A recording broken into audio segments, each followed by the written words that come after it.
इंसान भी बहुत अजीब है ना। अपने बच्चों को सब कुछ देना चाहता है और अपने माँ बाप का सब कुछ लेना चाहता है। दुनिया में दो तरह के लोग होते हैं, एक वो जो मौका आने पर साथ छोड़ देते हैं और दूसरे वो जो साथ देने के लिए मौका ढूंढ लेते हैं। आप किस तरह के इंसान हैं, अपने अंदर झांकिए तो सही।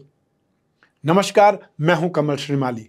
आप सभी का बहुत बहुत स्वागत करता हूं आपके अपने चैनल में और हमारे जीवन को सबसे अधिक प्रभावित करने वाले गुरु के मेष राशि में प्रवेश के इस विशेष एपिसोड में। यह एपिसोड आपकी राशि, नाम राशि अर्थात मून साइन पर आधारित है। इस एपिसोड में हम आपकी कुंभ राशि पर गुरु के गोचर परिवर्तन का क्या प्रभाव होगा इसके बारे में विश्लेषण करेंगे। एक अपील है आपसे, यह चैनल और इसका हर एपिसोड आपके जीवन में सहजता, सुख, शांति, समृद्धि के लिए हमारा प्रयास है। आप भी हमारे चैनल को सब्सक्राइब कर, शेयर कर, कमेंट कर, लाइक कर हमारा उत्साहवर्धन करें, हमें खुशी होगी। ज्योतिष शास्त्र में गुरु पूर्व जन्म के कर्म, धर्म, दर्शन, ज्ञान और संतान का प्रतिनिधित्व करते हैं। देवगुरु जब राशि परिवर्तन करते हैं तो इसका असर ज्ञान पर, संसाधनों में वृद्धि पर, शिक्षा, संतान और उस संतान की प्रगति, समृद्धि, संपन्नता, वैवाहिक जीवन, धर्म और पिता पुत्र के संबंध, इन सभी पर पड़ता है। गुरु फर्स्ट, फिफ्थ, 9th और 10th भावों के कारक ग्रह हैं और गुरु ग्रह को महिलाओं के लिए पति का कारक और पुरुषों के लिए धन का कारक माना जाता है। जब गुरु का गोचर मेष राशि में होगा तो वहां पर पहले से ही उपस्थित राहु से युति करेंगे और ये युति गुरु चांडाल दोष का प्रभाव भी दिखलाएगी।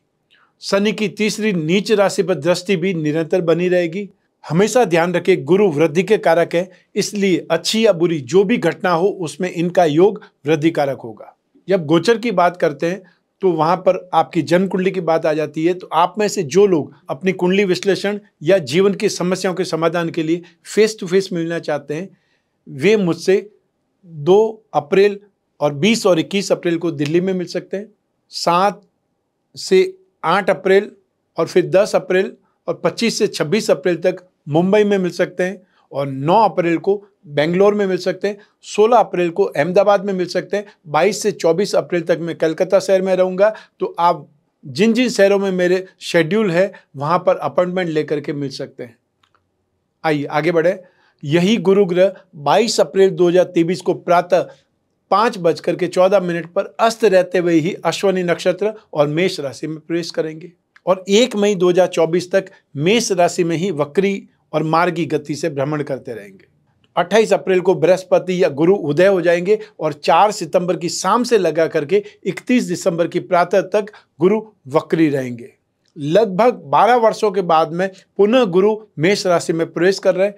तो आइए अब जानते हैं कि गुरु गोचर का प्रभाव आपकी राशि पर क्या पड़ रहा है। गुरु आपकी राशि से लाभ भाव अर्थात 11th हाउस और 2nd हाउस धन और संपत्ति भाव के स्वामी हैं और आपकी राशि से पराक्रम भाव 3rd हाउस में गोचरवश प्रवेश करेंगे। गुरु के इस राशि परिवर्तन से सप्तम भाव, दाम्पत्य सुख भाव, भाग्य भाव 9th हाउस और लाभ भाव 11th हाउस पर दृष्टिपात होने से विशेष रूप से प्रभावित होंगे। और याद रखना है कि 7.5 का मिडल पार्ट चल रहा है।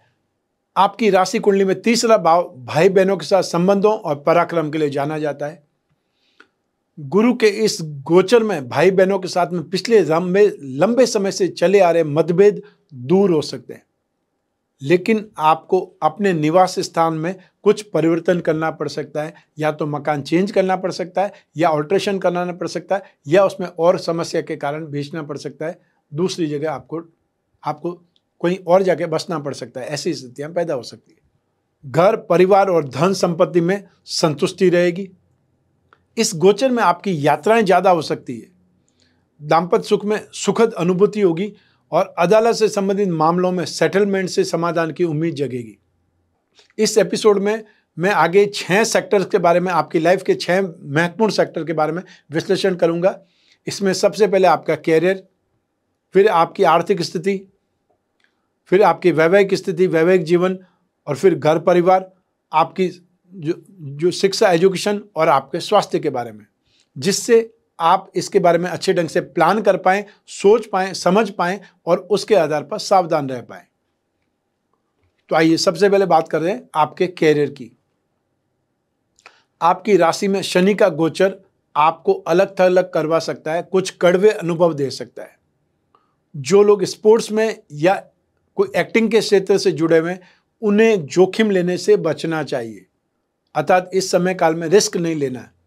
इस समय नौकरी पेशा या व्यापार करने वाले लोगों को भी थोड़ी परेशानी आ सकती है, प्रोग्रेस धीमी हो सकती है।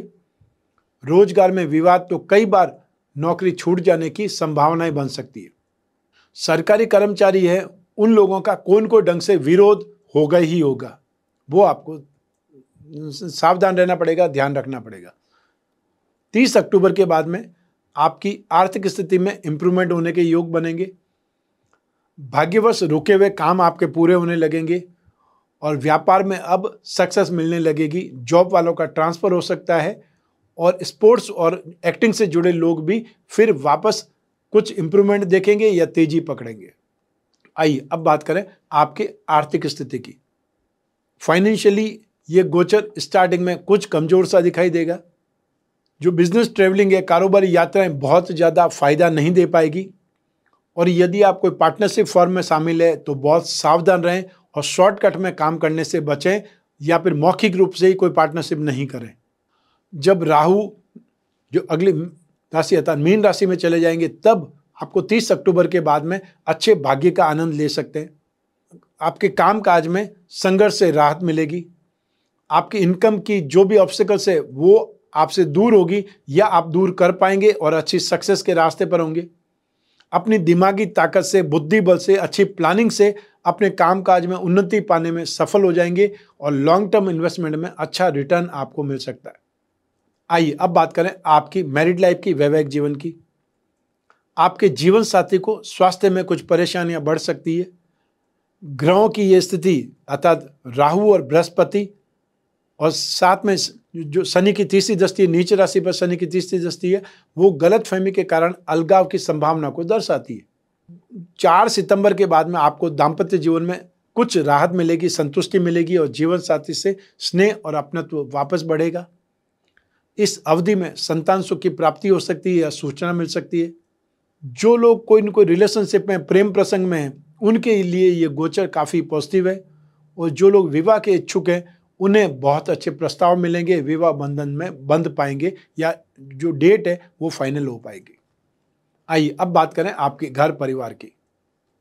इस गोचर के आरंभ में आपके परिवार के सदस्यों के बीच में आपसी समझ को बढ़ाने का प्रयास करना पड़ेगा, अन्यथा वाद विवाद में अशांति फैल सकती है, घर में गड़बड़ियां हो सकती है।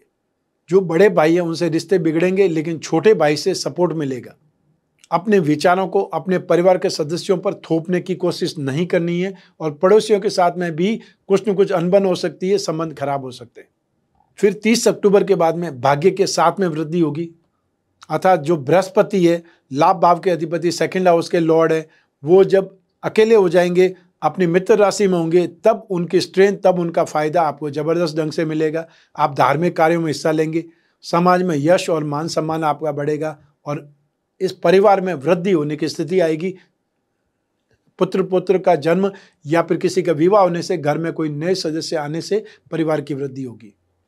आइए अब बात करें आपकी एजुकेशन की। स्टूडेंट्स के लिए हायर एजुकेशन या कोई अन्य कोर्स में एडमिशन के जो लोग भी इच्छुक हैं उनको एफर्ट करने पर सक्सेस मिल सकती है और जो लोग एब्रॉड जाकर के हायर एजुकेशन ग्रहण करना चाहते हैं उन्हें एजुकेशन लोन मिल सकता है और जो कंपटीशन के एग्जाम में उनके लिए कुछ ज़्यादा मेहनत से अच्छी सफलता मिल सकती है और हमेशा ये ध्यान रखना है कि मेहनत का कोई पर्याय नहीं है, कोई अल्टरनेट नहीं है। आइए अब बात करें आपके स्वास्थ्य की।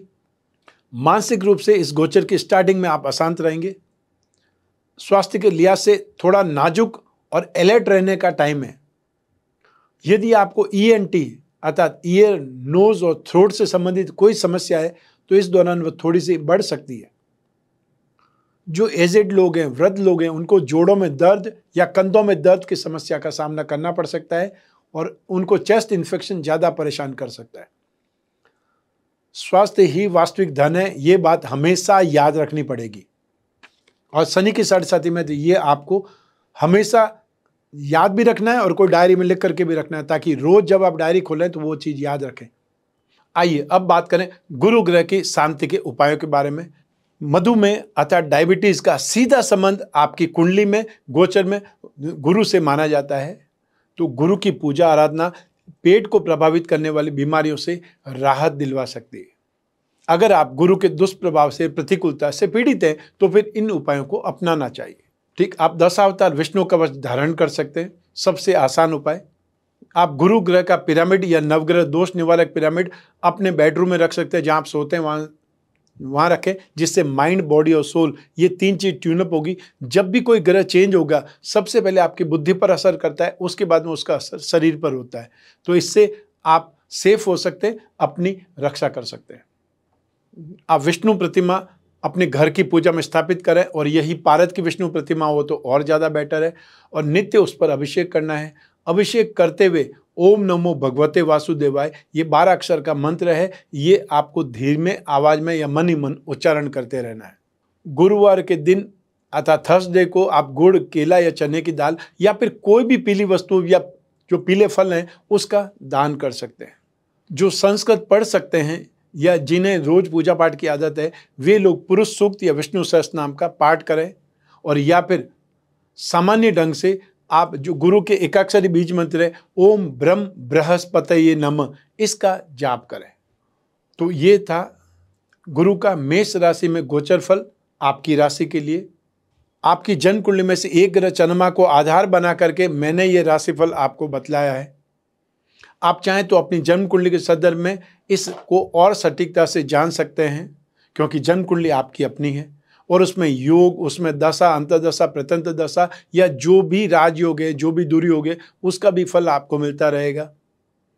तो ऐसी स्थिति में यों भी जब समस्याएं ज़्यादा हो, भविष्य में झांकना हो, कोई बहुत बड़ा डिसीजन करना हो, तब अपनी कुंडली का विश्लेषण जरूर करवाना चाहिए। आप में से वो लोग जो अपनी जन्म कुंडली का विश्लेषण करवाना चाहते हैं, चाहे आप कोई भी कंट्री में रहते हैं, कोई भी सिटी में रहते हैं, आप घर बैठे भी अपनी जन्म कुंडली का विश्लेषण करवा सकते हैं। जो भी आपके क्वेश्चन है उस पर हम डिस्कस कर सकते हैं, जो भी समस्या है उस पर डिस्कस कर सकते हैं। आपकी कोई भी पर्सनल प्रॉब्लम है वो आप आराम से बात कर सकते हैं, क्योंकि आप और मैं बात करेंगे, बीच में तीसरा कोई नहीं होगा। और कोई भी और ऐसा नहीं है कि आप फ़ोन पर होंगे और आपको पता नहीं है कि कौन बात करेगा, ऐसा नहीं है। मैं ही आपसे बात करूंगा और जो शेड्यूल आप बताएंगे कन्वीनियंट टाइम, उसी समय बात करेंगे और आपकी जो भी समस्या है वो मैं सुनूंगा, उसका आपको आंसर दूंगा और जो भी उपाय होंगे वो उपाय भी आपको लिख करके भेजे जाएंगे। जब भी आपको जिज्ञासा हो, स्क्रीन पर दिए हुए नंबर पर संपर्क करके अपॉइंटमेंट फिक्स करना है, चाहे फेस टू फेस मिलना है या फिर आपको अपने घर बैठे, अपने देश में बैठे हुए बात करनी है। मैं कामना करता हूं और हमेशा करता रहूंगा कि आप स्वस्थ रहें, प्रसन्न रहें और सुरक्षित रहें। अपना और अपने परिवार का, घर के छोटे छोटे बच्चों का और महिलाओं का विशेष ख्याल रखें। आप सभी को मेरा नमस्कार, बहुत बहुत शुभकामनाएं। ईश्वर आपकी रक्षा करे, लक्ष्मी नारायण भगवान आपकी रक्षा करें। बहुत बहुत धन्यवाद।